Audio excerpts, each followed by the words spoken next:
चलिए दोस्तों, आज के इस वीडियो में हम लोग बात करेंगे रासायनिक अभिक्रिया और रासायनिक अभिक्रिया के प्रकार के बारे में। और रासायनिक अभिक्रिया की कितनी प्रकार होती है वो सारी बातें आज की इस वीडियो में हम लोग बेसिकली जानने की कोशिश करेंगे। इस वीडियो को कहीं भी स्किप मत करिएगा, क्योंकि कई तरह के एग्जामों में ये सब क्वेश्चन करता है और सारी बातें में जो है ना बेसिक से आपको समझाने की कोशिश करूंगा, ठीक है ना।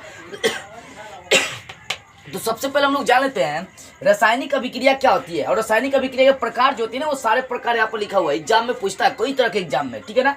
तो रासायनिक अभिक्रिया और उसके प्रकार, सबसे पहले हम लोग जानते हैं रासायनिक अभिक्रिया को इंग्लिश में केमिकल रिएक्शन कहते हैं। जानते हैं केमिकल रिएक्शन क्या होता है? देखो वो रासायनिक अभिक्रिया किसे कहेंगे? रासायनिक अभिक्रिया, ध्यान देना, रासायनिक अभिक्रिया है जब दो पदार्थ, दो या दो से अधिक पदार्थ मिलकर आपस में जब कोनो नया पदार्थ का निर्माण करता है तो वहां पर जो क्रिया होता है उसे अभिक्रिया कहते हैं। एक बात ध्यान दीजिए, अभिक्रिया भी समझ, अभिक्रिया का मतलब कोनो पदार्थ कुछ मिल सकता है और एक नया पदार्थ बना सकता है, वो अभिक्रिया हो गया। लेकिन रासायनिक अभिक्रिया में क्या होगा? तो खाली मतलब तत्व, यौगिक, अणु ये सब मिलता है, ठीक है ना। तो रासायनिक अभिक्रिया का मतलब कोई भी दो या दो से अधिक पदार्थ, ठीक है ना। तो पदार्थ में आपका सब आएगा, तत्व भी आएगा, यौगिक भी आएगा, अणु भी आएगा, सब क्या है? पदार्थ ही है, ठीक है ना। तो मतलब दो या दो से अधिक पदार्थ जब आपस में मिलकर एक नए पदार्थ का निर्माण करते हैं, चाहे एक ही नहीं एक से अधिक पदार्थ का भी निर्माण कर सकते हैं। दो या दो से अधिक पदार्थ मिलकर जब एक या एक से अधिक नए पदार्थ का निर्माण करते हैं तो इसे ही हम लोग रासायनिक अभिक्रिया कहते हैं। जैसे एग्जाम्पल के तौर पर समझते हैं, जैसे वाइफ और हस्बैंड का रिलेशन, जब पति और पत्नी दोनों एक दूसरे से मिलते हैं तब जाकर एक नया प्रोडक्ट बनता है, एक नया चीज बनता है जिसको हम लोग चाइल्ड कहते हैं, बच्चा कहते हैं। तो ये कौन सा अभिक्रिया हुई? कि रासायनिक अभिक्रिया हो गया, ठीक है ना। दो या दो से अधिक पदार्थ मिलेंगे तब एक नए पदार्थ, एक नहीं एक या एक से अधिक नए पदार्थ का भी निर्माण कर सकते हैं। कभी कल क्या होता है कि वाइफ और हस्बैंड का जब रिलेशंस बनता है तो उसके द्वारा जो बच्चे पैदा होते हैं, एक या कभी कल दो भी बच्चे पैदा हो जाते हैं। तो कहने का मतलब जरूरी कि जो नया पदार्थ बनेगा एक ही बनेगा, ये कोई जरूरी नहीं है। जब दो या दो से अधिक पदार्थ मिलेंगे तो एक या एक से अधिक नए पदार्थ बन सकते हैं। तो ऐसी अभिक्रिया को हम लोग रासायनिक अभिक्रिया कहते हैं। जैसे एग्जाम्पल के माध्यम से समझते हैं, हाइड्रोजन ऑक्सीजन से मिल गया तो क्या बन गया? H2O। तो दो पदार्थ मिला तो एक नए पदार्थ का निर्माण हो गया, क्या है? रासायनिक अभिक्रिया। यहाँ पर देखिए संगमरमर, इसको संगमरमर कहते हैं, इसको पढ़ेंगे कैल्शियम कार्बोनेट। इसका ये किसका सूत्र है? संगमरमर का सूत्र है, ठीक है ना। ध्यान दीजिए, इसको इंग्लिश में मार्बल के नाम से भी हम लोग जानते हैं, ठीक है ना। तो ध्यान दीजिएगा कि संगमरमर यानी CaCO3 कैल्शियम कार्बोनेट को जब गर्म करते हैं तो यहाँ पर देखिए क्या, कैल्शियम ऑक्साइड और CO2 का निर्माण हो रहा है। तो बात ये समझने वाली आ रही है, ध्यान दीजिएगा, बात आपके लिए ये समझने वाली आ रही है कि यहाँ पर एक पदार्थ को तोड़ा गया तो दो या दो से अधिक पदार्थ का निर्माण हो रही है। तो कोई पदार्थ अकेले भी अभिक्रिया करता है और अकेले करके दो या दो से अधिक पदार्थ का निर्माण हो सकता है। जैसे यहाँ पर इसको गर्म किया गया तो दो या दो से अधिक पदार्थ निर्माण कर दिया। यहाँ पर हाइड्रोजन और क्लोरीन को मिला दिया गया तो हाइड्रोक्लोरिक अम्ल बन गया। इनको संतुलित कर दीजिए तो यहाँ 2 लगा देंगे, यहाँ पर 2 लगा देंगे, यहाँ पर 2 लगा देंगे, संतुलित हो जाएगा, ठीक है ना। हालांकि संतुलन पे एक मैं वीडियो ऑलरेडी बनाने वाला हूँ, यहाँ पर संतुलन की चर्चा नहीं करूंगा, यहाँ पर जो मेन टॉपिक है वो समझाने की आपको कोशिश करूंगा, ठीक है ना। तो समझ में आ रही है आपको रासायनिक अभिक्रिया किसे कहेंगे? तो बोल दीजिएगा कि जब दो या दो से अधिक पदार्थ मिलकर एक या एक से अधिक नए पदार्थ का निर्माण करते हैं उससे हम लोग कहते हैं रासायनिक अभिक्रिया। जैसे में एकदम सिंपल सा एग्जांपल, वाइफ और हस्बैंड का रिलेशन, वाइफ और हस्बैंड मतलब पति और पत्नी जब मिलते हैं तो एक नए पदार्थ का निर्माण होता है, वहां पर जौन होता है वो क्या होता है? एक रासायनिक अभिक्रिया होता है, ठीक है ना। जैसे में ये भी समझ सकते हैं, हाइड्रोजन को ऑक्सीजन से मिला दिया गया तो जल बन गया, H2O बन गया। तो ये भी क्या है? दो पदार्थ मिलकर एक नया पदार्थ का निर्माण किया, रासायनिक अभिक्रिया है। तो दो या दो से अधिक पदार्थ मिल सकता है और एक या एक से अधिक पदार्थ का निर्माण करेगा, इससे हम लोग बोलेंगे रासायनिक अभिक्रिया। अब देखिए रासायनिक अभिक्रिया के दो तरह के अंग होते हैं, एक अभिकारक और दूसरा प्रतिफल या उत्पाद कहते हैं। अभिकारक को इंग्लिश में रिएक्टेंट कहते हैं और प्रतिफल या उत्पाद को हम लोग प्रोडक्ट कहते हैं। अब देखिए मतलब जो चीज है रासायनिक अभिक्रिया में भाग लेता है, जो पदार्थ रासायनिक अभिक्रिया में भाग लेता है वो अभिकारक कहलाता है। जैसे बच्चे निर्माण में कौन कौन भाग लेते हैं? तो पति और पत्नी लेते हैं, तो पति और पत्नी क्या हो गए? अभिकारक हो गए। लेकिन जो नया पदार्थ बनता है उसको उत्पाद या प्रतिफल कहते हैं, तो वो क्या हो गया? तो वो आपका हो गया प्रोडक्ट हो गया या उत्पाद, मतलब जो चाइल्ड है वो क्या हो जाएगा? प्रोडक्ट। लेकिन रासायनिक अभिक्रिया में भाग लेने वाले कौन है? माता पिता है, वाइफ और हस्बैंड है, तो वो क्या हो जाएंगे? वो आपका अभिकारक कहलाएंगे। लेकिन जो बनेगा वो आपका क्या कहलाएगा? वो आपका प्रोडक्ट कहलाएगा, यानी प्रतिफल या उत्पाद कहलाएगा। जैसे मान लीजिए किसी कंपनी में जाएगा तो पहले क्या होता है कि उसमें कोई वस्तुएं बनाने के लिए छोटी छोटी चीजें लगाई जाती है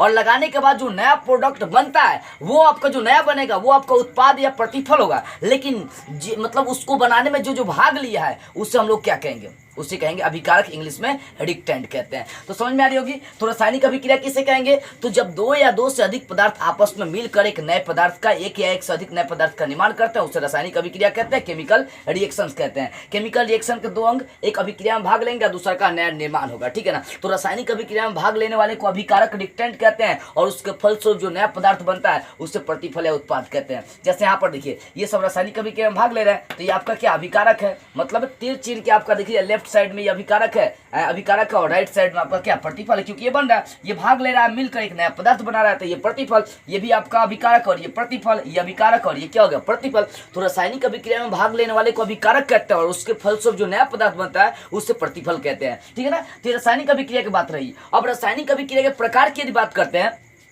तो रासायनिक अभिक्रियाएं तरह तरह की होती हैं और सारी रासायनिक अभिक्रियाओं को हम बेसिकली समझेंगे। पहला संयोजन अभिक्रिया, ठीक है ना, दूसरा वियोजन, तीसरा वैद्युत अपघटन, और चौथा एकल विस्थापन अभिक्रिया, और पांचवा उभय विस्थापन अभिक्रिया, छठा अवक्षेपण अभिक्रिया, सातवां उदासीनीकरण अभिक्रिया, आठवां प्रकाश रासायनिक अभिक्रिया, और नौवां है आपका ऑक्सीकरण अभिक्रिया, 10वां अवकरण अभिक्रिया, और 11वां रेडॉक्स अभिक्रिया, और 12वां और 13वां भी बहुत इंपॉर्टेंट है, उष्माक्षेपी अभिक्रिया और उष्माशोषी अभिक्रिया। इन 13 रासायनिक अभिक्रिया के बारे में हम लोग अभी बेटर से जानेंगे, ठीक है ना। तो चलिए, तो पहला जो रासायनिक अभिक्रिया संयोजन रासायनिक अभिक्रिया, इसके बारे में हम लोग अब ध्यान से देखते हैं।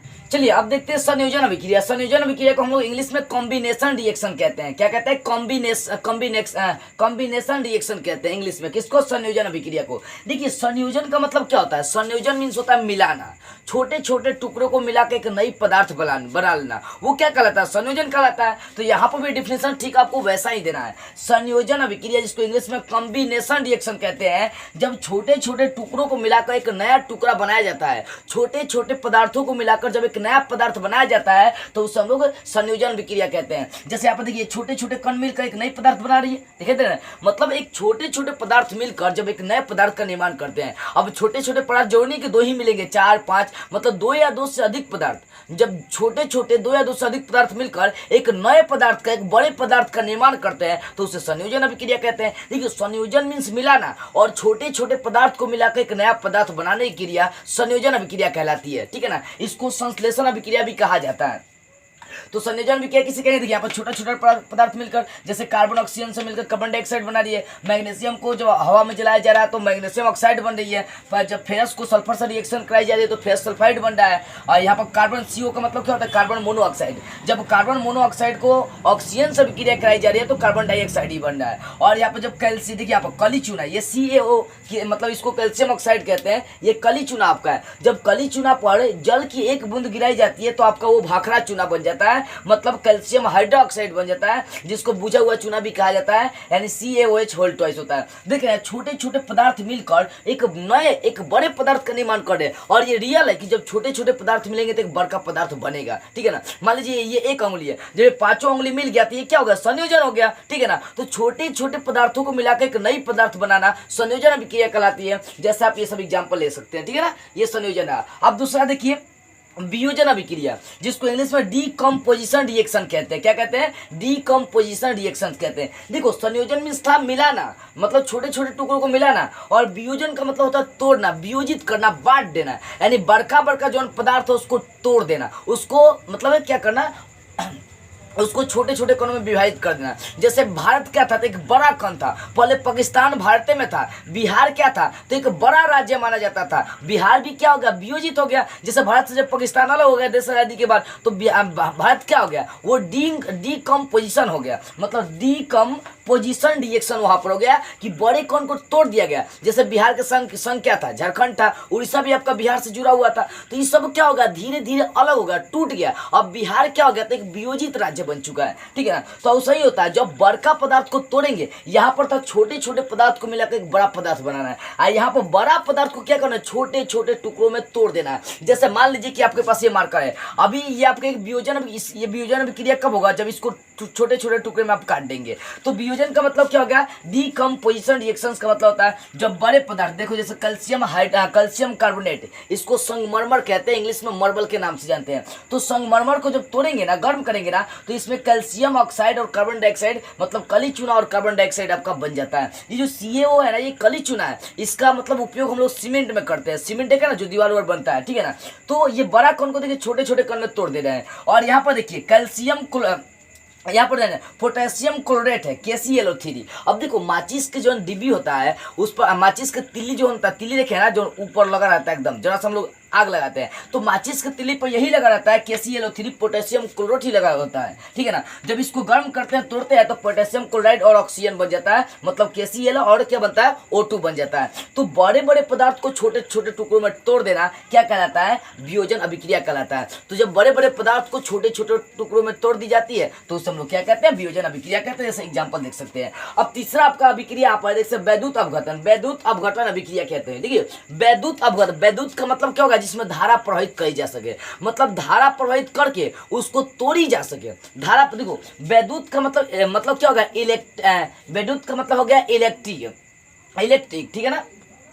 तो विद्युत मीन्स हो गया धारा, ठीक है ना। और अपघटन का मतलब होता है तोड़ देना, तो जिसको धारा प्रवाहित करके तोड़ी जा सके, मतलब जिसमें करंट प्रवाहित करी जा सके, जिसमें विद्युत धारा प्रवाहित करी जा सके, ठीक है ना। तो जिसको मतलब विद्युत धारा प्रवाहित करके तोड़ी जा सके उससे हम लोग बोलते हैं वैद्युत अपघटन, ठीक है ना। तो वैद्युत जैसे मान लो कि NaCl है, अब NaCl में देखो धारा प्रवाहित करी गई तब इसको तोड़ दिया गया Na और Cl में। तो Na जो है मतलब सोडियम जो है वो कैथोड पर प्राप्त होगा और यहाँ पर जो Cl है वो एनोड पर प्राप्त होगा। यही होते हैं जिसमें विद्युत धारा प्रवाहित कर देंगे वहां कैथोड पर पहला एलिमेंट्स और एनोड पर दूसरा एलिमेंट्स उसका प्राप्त हो जाता है, ठीक है ना। तो वैद्युत अपघटन किसे कहेंगे, तो मतलब ऐसी अभिक्रिया जिसमें धारा प्रवाहित करके उसको तोड़ी जाती है उससे हम लोग क्या कहते हैं, वैद्युत अपघटन अभिक्रिया कहते हैं। जिसमें धारा प्रवाहित करी जाती है उसके बाद उसको अपघटित करी जाती है, मतलब तोड़ी जाती है, उससे हम लोग क्या कहते हैं, उसे कहते हैं वैद्युत अपघटन। जैसे सोडियम क्लोराइड देख सकते हैं NaCl में विद्युत धारा प्रवाहित करके यहाँ पर सोडियम को कैथोड पर और क्लोरीन को एनोड पर प्राप्त करी जा रही है।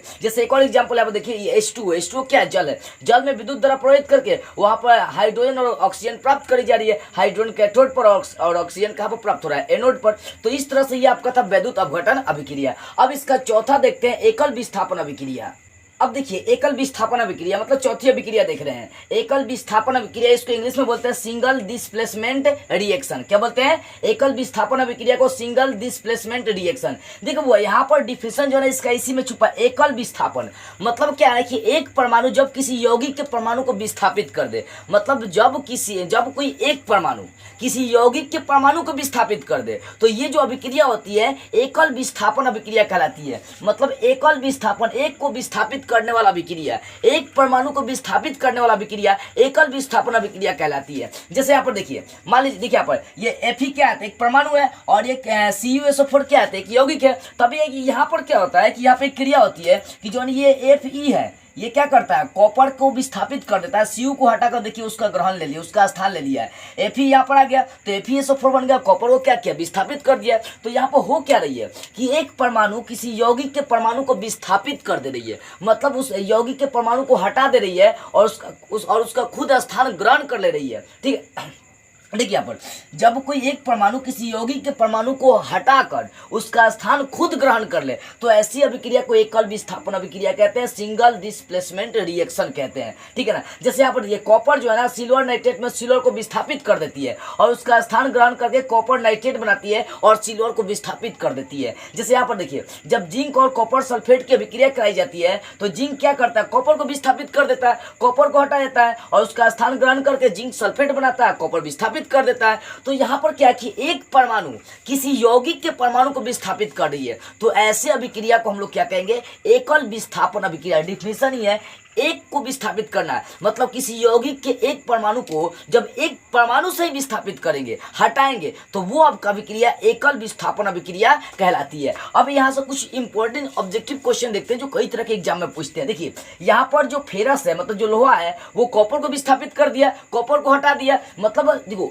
कोई किसी को कब हटा सकता है, जब वो शक्तिशाली होगा। पहले के राजा महाराजा जो हुआ करते थे ना, वो युद्ध लड़ के दूसरे राजा को मार कर जीत कर मतलब अपना क्या करते पद हासिल करते थे, राजा बनते थे। और सही है, यहाँ पर जो लोहा है वो कॉपर को हटा दे रहा है मार उड़ के। इसका मतलब कॉपर जो लोहा होता है वो कॉपर से अधिक क्रियाशील है। पूछता भी है कि जो लोहा है वो कॉपर से कितना अधिक क्रियाशील है, चाहे उन दोनों में कौन अधिक क्रियाशील है। तो क्या करता है, लोहा कॉपर को हटा देता है। इसका मतलब लोहा अधिक शक्तिशाली है, यानी अधिक क्रियाशील, बहुत जल्दी क्रिया करेगा। यानी लोहा और कॉपर में कौन अधिक क्रियाशील है, तो लोहा है। यहाँ पर देखिए कॉपर और सिल्वर में, क्योंकि कॉपर सिल्वर को हटा देता है, इसका मतलब कॉपर अधिक क्रियाशील है। यहाँ पर देखते हैं जिंक और कॉपर की बात करते हैं तो जिंक कॉपर को हटा देता है। इसका मतलब जिंक और कॉपर में देखी जाए तो सबसे अधिक क्रियाशील धातु कौन है, तो आपका जिंक है।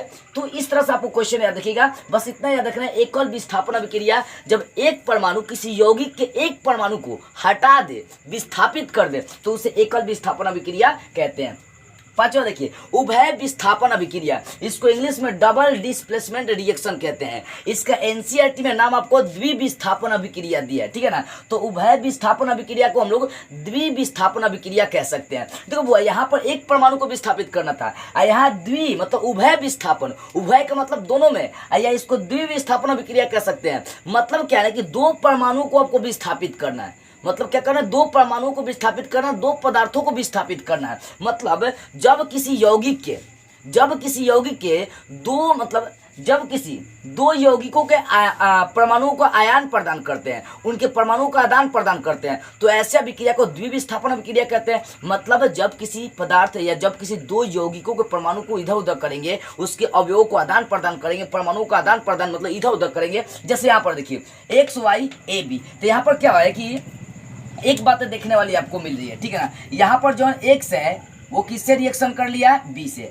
और यहाँ जो वाई है वो किससे रिएक्शन कर लिया है, ए से। तो यहाँ पर क्या हो रहा है, अवयव एक दूसरे का आदान प्रदान हो रहा है। और किस तरह से हो रहा है, देखो यहाँ पर जो भी पहला यौगिक होगा उसका पहला एलिमेंट्स प्लस और दूसरा आपका क्या हो जाएगा माइनस। तो ये एक्स प्लस है और वाई माइनस है। यहाँ पर जो ए है वो प्लस है और बी क्या है, माइनस है। तो जब भी प्लस रिएक्शन करेगा किससे, माइनस से, यानी एक्स जो रिएक्शन करेगा बी से, यानी एक्स बी बन जाएगा। और ये वाई माइनस है, इसका मतलब प्लस से रिएक्शन करेगा, तो वाई की रिएक्शन किससे करेगा, ए से। तो यहाँ पर क्या है कि जब धनात्मक ऋणात्मक से और ऋणात्मक धनात्मक से रिएक्शन करके एक नए यौगिक बनाती है, तो उससे हम लोग कहते हैं उभय विस्थापन अभिक्रिया। या सिंपल सी भाषा में जब दो यौगिकों के परमाणु आपस में एक दूसरे का आदान प्रदान करते हैं, अपने परमाणु का आदान प्रदान करके मतलब दो नए यौगिक का निर्माण करते हैं, तो उसे उभय विस्थापन या द्विविस्थापन अभिक्रिया मतलब डबल डिस्प्लेसमेंट रिएक्शंस कहते हैं, ठीक है ना। तो समझ में आ गई होगी। जैसे यहाँ पर देखिए NaCl मतलब जो नमक है वो सोडियम क्लोराइड से सोडियम नाइट्रेट से भले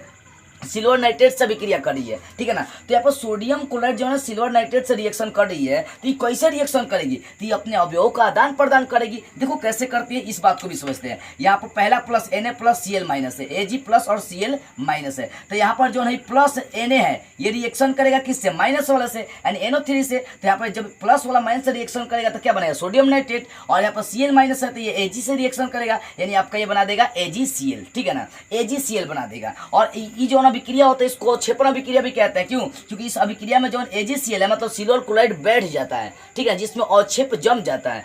आगे हम लोग समझते हैं। तो प्लस वाला रिएक्शन करेगा माइनस से, माइनस वाला रिएक्शन करेगा प्लस से। यहाँ भी देखिए BaCl2 मतलब यहाँ पर देखिए बेरियम क्लोराइड में क्या होता है कि जो बेरियम होता है वो प्लस होता है और क्लोरीन क्या होता है, माइनस होता है।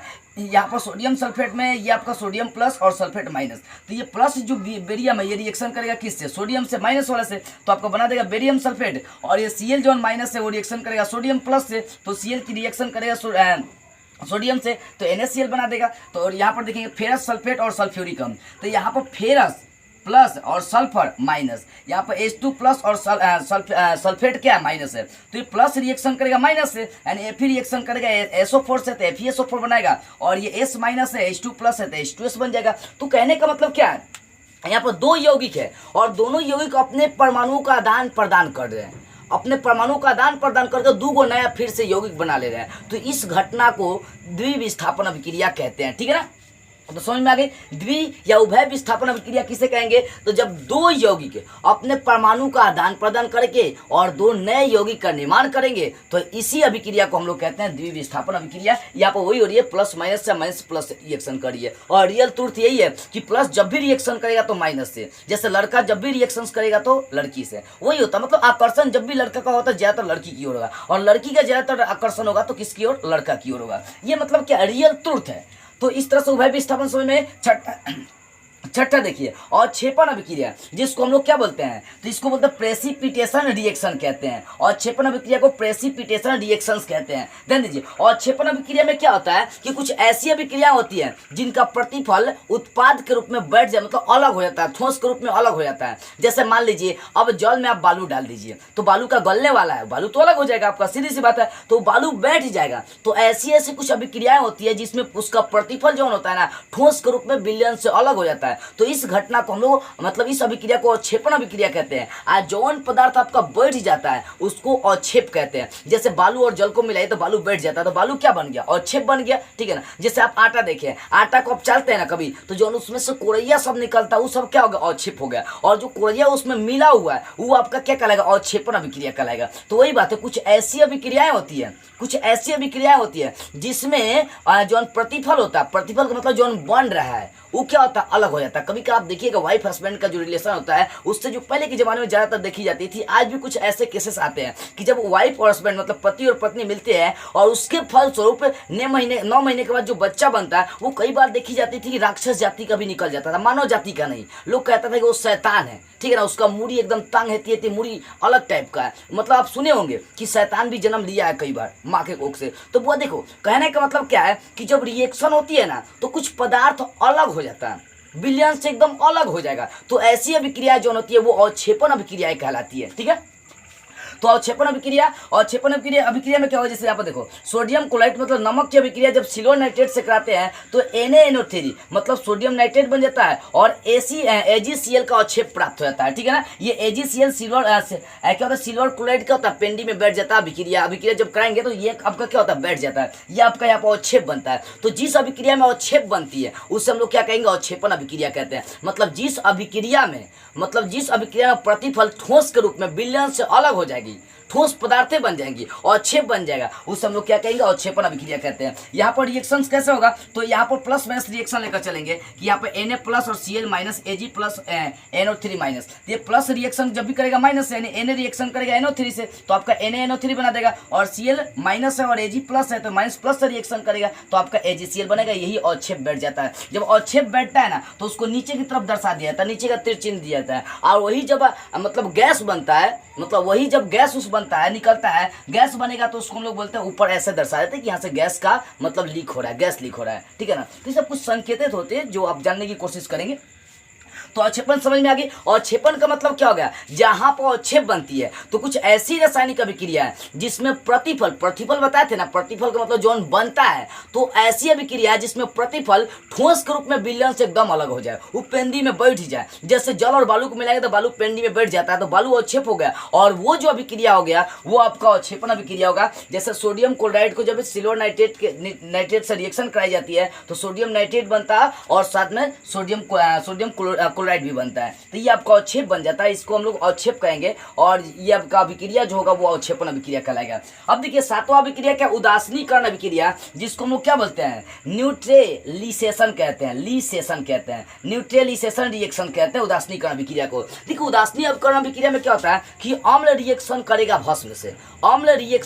भस्म से, तब बनेगा लवण और जल बनेगा, तो ऐसी घटना को उदासीनीकरण अभिक्रिया कहते हैं। जब अम्ल भस्म से रिएक्शन करके लवण और जल बनाती है तो इस अभिक्रिया को उदासीनीकरण अभिक्रिया कहते हैं। देखिए अम्ल रिएक्शन करेगा भस्म से तो क्या बनेगा, लवण और जल बनेगा, तो ऐसी अभिक्रिया को हम लोग क्या कहते हैं, उदासीनीकरण अभिक्रिया कहते हैं। जैसे हाइड्रोक्लोरिक अम्ल और सोडियम हाइड्रोक्साइड, कास्टिक सोडा भी इसको कह सकते हैं। तो हाइड्रोक्लोरिक अम्ल जब कास्टिक सोडा से रिएक्शन करेगा तो आपका नमक बना दे रहा है और जल बना दे रहा है, ठीक है ना। वहीं पर प्लस माइनस वाला लेकर चलेंगे क्रिया, H plus Cl minus Na plus OH minus, तो यहाँ पर H प्लस है और OH माइनस है, तो H रिएक्शन करेगा किससे, OH से, तो आपका जल बनेगा, और Cl माइनस Na प्लस है तो माइनस प्लस से रिएक्शन करेगा तो आपका नमक बनेगा। तो जब हाइड्रोक्लोरिक अम्ल को कास्टिक सोडा से मतलब सोडियम हाइड्रोक्साइड से रिएक्शन कराते हैं तो नमक और जल बनता है। नमक क्या होता है, एक लवण होता है, देख रहे हैं ना। तो अम्ल का अभिक्रिया जब भस्म से कराया जा रहा है तो लवण और जल बन रही है। यहाँ पर देखिए H2SO4 क्या एक सल्फ्यूरिक अम्ल है, ये भी अम्ल है, और पोटेशियम हाइड्रोक्साइड इसको कास्टिक सोडा कहते हैं। तो जब जब सल्फ्यूरिक अम्ल की अभिक्रिया और कास्टिक सोडा के साथ कराते हैं तो K2SO4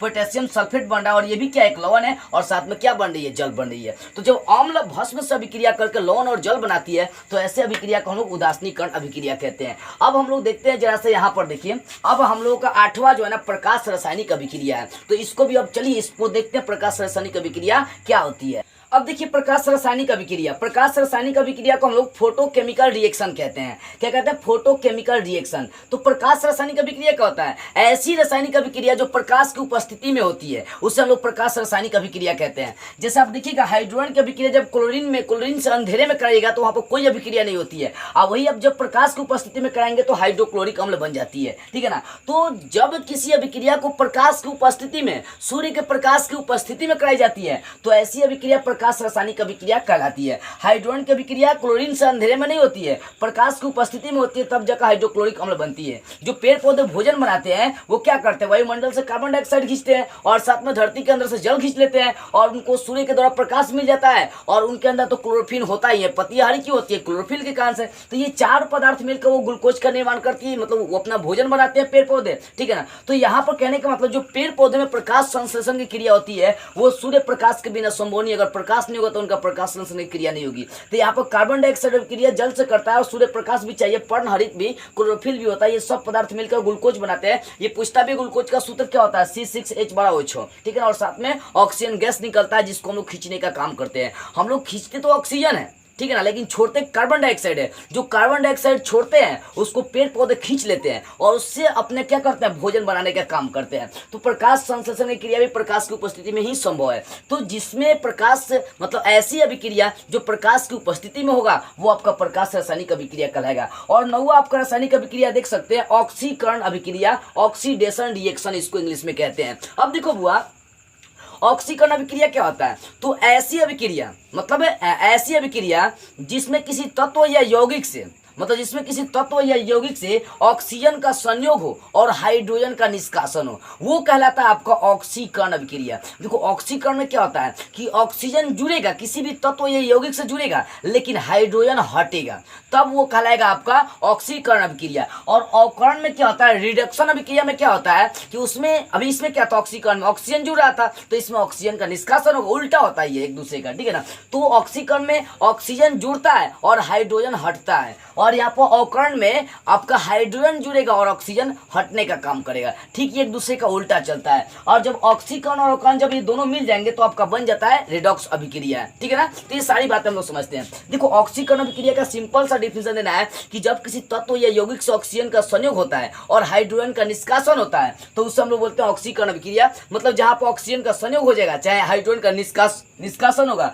आंख मूंद कर बोल देंगे कि वो क्या ऑक्सीकरण अभिक्रिया। जैसे देखिए अब कार्बन ऑक्सीजन से क्या कर रहा है कार्बन ऑक्सीजन से क्या कर रहा है, संयोग कर रहा है, तो यहाँ पर ऑक्सीजन का संयोग हो रहा है, इसका मतलब ये कौन सा अभिक्रिया है, एकदम ऑक्सीकरण अभिक्रिया है, ठीक है ना। यहाँ सल्फर ऑक्सीजन से संयोग कर रहा है, सल्फर डाइऑक्साइड बन रहा है, इसका मतलब ये कौन सी अभिक्रिया है, एक ऑक्सीकरण अभिक्रिया है। और ध्यान दीजिएगा जिसका ऑक्सीकरण होता है वो अवकारक अभिक्रिया कहलाती है, और जिसका अवकरण होता है वो ऑक्सीकारक अभिक्रिया कहलाती है। ये भी क्वेश्चन करता है कि अवकारक किसे कहेंगे, अवकारक किसे कहते हैं, तो जिसका ऑक्सीकरण होता है वो अवकारक कहलाता है, ठीक है ना। तो देखो ऑक्सीकरण का मतलब जहाँ ऑक्सीजन जुड़े और हाइड्रोजन निष्कासन हो, हाइड्रोजन हटे। तो यहाँ पर देखो कार्बन ऑक्सीजन से मिल रहा है, यहाँ पर सल्फर ऑक्सीजन से मिल रहा है, तो यहाँ ऑक्सीजन जुट रही है, संयोग हो रही है। तो जहाँ ऑक्सीजन का संयोग होगा उससे हम लोग क्या बोलेंगे, ऑक्सीकरण। जैसे यहाँ पर देखिए हाइड्रोक्लोरिक अम्ल को जब मैग्नीज ऑक्साइड से हम लोग रिएक्शन कराते हैं, गर्म करते हैं, तो क्या होता है कि यहाँ हाइड्रोक्लोरिक से हाइड्रोजन का निष्कासन हो जाता है, हाइड्रोजन हट जाती है, देख रहे हैं ना।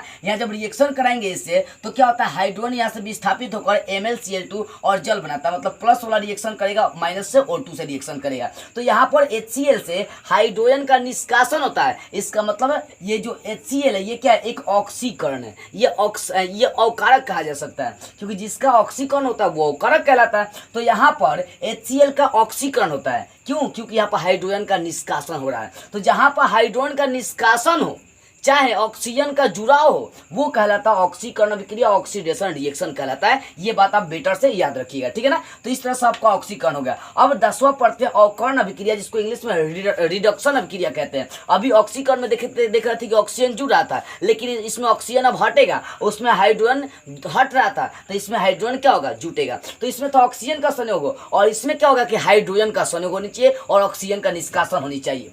देखिए, जब हाइड्रोजन का ऑक्सीजन से करा रहा है तो यहाँ पर हाइड्रोजन का ऑक्सीजन के साथ क्या हो रहा है, संयोग हो रहा है। इसका मतलब ये कौन सा, अवकरण अभिक्रिया। जहां पर हाइड्रोजन का संयोग होगा उससे हम लोग बोलेंगे अवकरण अभिक्रिया। इसमें ऑक्सीजन का संयोग हो रहा था तो वो कौन सा अभिक्रिया था, ऑक्सीकरण, ठीक है ना। यहाँ पर देखिए, यहाँ हाइड्रोजन की क्लोरीन से करा रहा है, यहाँ पर हाइड्रोजन क्लोरीन से मिल जा रहा है, HCl बन रहा है। इसका मतलब ये कौन सा अभिक्रिया हो गया, तो ये अवकरण अभिक्रिया होगा, रिडक्शन अभिक्रिया हो गया। अब यहाँ पर देखते हैं Cu मतलब क्यूप्रिक ऑक्साइड या कॉपर ऑक्साइड भी कह सकते हैं। कॉपर ऑक्साइड को जब हाइड्रोजन से रिएक्शन कराई जाती है तो क्या होता है कि यहाँ देखो, यहाँ से कॉपर से O हट जाता है, मतलब यहाँ से कॉपर ऑक्साइड से O का निष्कासन हो जाता है और तब जाकर बनता है वो जल। तो यहाँ से जो Cu है इसका अवकरण होता है। क्या होता है, अवकरण। क्यों, क्योंकि यहाँ से ऑक्सीजन हट जाती है। तो जहाँ हाइड्रोजन जुड़े और ऑक्सीजन का निष्कासन हो उससे अवकरण अभिक्रिया कहते हैं। यहाँ से O हट कर क्या बनाती है, OH2 बनाती है। तो ये जो Cu है ये इसका क्या हो रहा है, एक अवकरण अभिक्रिया हो रहा है, ठीक है ना। और ये कौन सा अभिक्रिया कहलाएंगे, अवकरण अभिक्रिया।